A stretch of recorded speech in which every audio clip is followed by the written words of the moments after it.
Hello, my name is John Bodwin, and I'm here to talk about the importance of tort law, USA style. We're going to start with a very simple formula from learned hand several decades ago called the Hand formula, where the burden of precautions is B. Also can be the burden of mitigation or the cost to make safer, duty of care, if you will. P is probability of tortious event will occur. L is the liability for tortious conduct or damages. And the formula reads, if the burden of precautions is less than the probability of an adverse event times the liability, and the defendant has not taken these precautions, then the defendant has breached his duty of care. So a very, very simple example down bottom. B is burden of precautions is a railing that will prevent the adverse events from occurring. The railing is $1,000. And without the railing, 20% of the people fall off the edge of wherever it is. And they break their leg or they do something, and the average cost is around $10,000 in liability. So if the railing is $1,000, that's less than 20% of $10,000, which is $2,000, right? So the defendant should have gotten the railing. Get the railing. It's only $1,000. You're going to save yourself a lot of trouble. And here we are in court, and Judge Hand says, hey, 1,000 is less than 2,000, so you're liable. Let's run through some definitions, unilateral precautions versus bilateral precautions. It doesn't make any sense to have two parties take the same precautions or similar precautions where there might be overlap. If one party can do can take the burden of precautions all upon himself, and it's the cheapest way to go, that's unilateral precautions. And that would be the least cost avoider. Which party has the lowest cost or the lower cost of burden of precautions? A free rider is someone who gets the benefit without the burden. And a Pareto efficient outcome or an efficient outcome is you've gotten to the point through bargaining or going back and forth negotiating or suing each other such that no change will make the aggregate better. Bargaining is done. You're at the Pareto efficient outcome. A manufacturing defect, why do we use strict liability? Well, there's a tremendous effort that goes into designing a product. And they design it not only to be fit features and functions that a consumer might want, but also to be safe. And if the product doesn't meet specifications when it goes out the door, usually quality control or quality assurance catches it. And if it doesn't, it's called an escape. An escape makes it out to market into the stream of commerce. And if it hurts somebody and harms somebody and it's out of spec, why are we going to spend a lot of time talking about the design and increase the transaction costs and litigation if we can simply say, this is your spec, Mr. Manufacturer, you didn't meet your own spec that you developed for the safety of the public. I've proven all I need to prove. I have the product, it doesn't meet the spec. Strict liability, we're done. And that's why you use strict liability for manufacturing defect, whereas in a design defect, it's more negligence-like standard, because you're not just saying this particular unit harmed me, you're saying your design is defective. All your products, all the products, your entire design is defective. And it's harder to prove. You have to prove that there's a reasonable alternative design that is better than the one that they put out. Not only just a little bit better, but you have to balance the risk and the utility.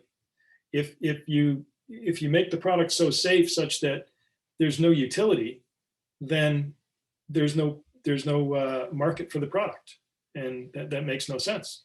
So there's a balancing. There's a risk utility balancing that has to be gone through, and then there's costs associated with that, fixed and variable costs in manufacturing. So it's an involved and expensive process, more like duty and breach, which is a negligence standard. As an example for the free rider, I just wanted to go over this. A neighborhood sues a manufacturer polluting a local lake. The neighbors split the transaction costs in terms of hiring a lawyer to sue the manufacturer, except for Jim. And Jim says, I don't care. I don't care about the lake, but he really does because he kayaks and he fishes. He just doesn't want to pay. So Jim's a free rider. He's getting the benefit for what all his neighbors are paying for. They're bearing the burden, he's getting benefit. For the example, I'm going to talk about immunity and the effects of immunity from tort and how they can be devastating to a society. So immunity given by the government, immunity from tort, it leads to a very inefficient outcome, not efficient.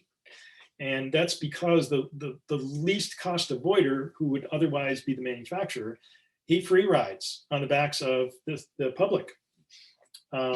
So the government has driven L to zero, right? Because there's immunity. So there's no cost to the manufacturer. That means the manufacturer has no incentive to reduce the probability of an adverse event. And they have much less incentive to incur the burden of precautions. An example is the emergency use authorization. Well, let's say there's $1 billion in safety trials and the government gives immunity. They drive L to zero. The manufacturer will shirk. That's an economics term. That's obvious what the meaning is. And by shirking, he doesn't know what the probability of an adverse event is, hasn't shipped the product yet. So he's just going to ship it out and it's like, okay, we'll get the data later. And so the burden of precautions to the manufacturer is driven very low. It's actually shifted onto the most cost avoider, which is the consumer, rather than the least cost avoider, which is the manufacturer. The public becomes the trial. They become the guinea pigs, the lab rats. And how it results in externalities is not necessarily monetary, because they can't recover. The manufacturers have liability. What happens is people die, or they get malformations, maladies, birth defects, things like that, because tests have not been done. Let's look at the VAERS database from hhs.gov. This is the government's database of vaccine adverse event reporting system.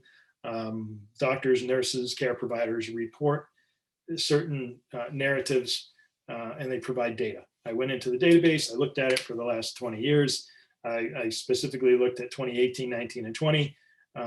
There were 165, 184, and 167 deaths associated with various vaccines, MMR, HPV, flu, and so forth, chickenpox. And some of those are, 3 months, 6 months after vaccination. It's hard to attribute the vaccination to the death. Whereas in the past 3.5 months, there have been 3,085 deaths reported. I looked through many of them, maybe 100 or 200 or so. And I filtered on Massachusetts and people in their 50s, because I'm in my 50s and I'm in Massachusetts. There were 6 deaths, 5 or 6. There were 5 or 6 deaths in Massachusetts, people in their 50s who received the vaccine and shortly thereafter expired after complications. Usually thrombosis related. Almost all the regular deaths where you can absolutely attribute vaccine, it was thrombosis related. It wasn't feeling well, got a really bad headache, nauseous, vomited, unresponsive in the morning, died later that day. Read that over and over.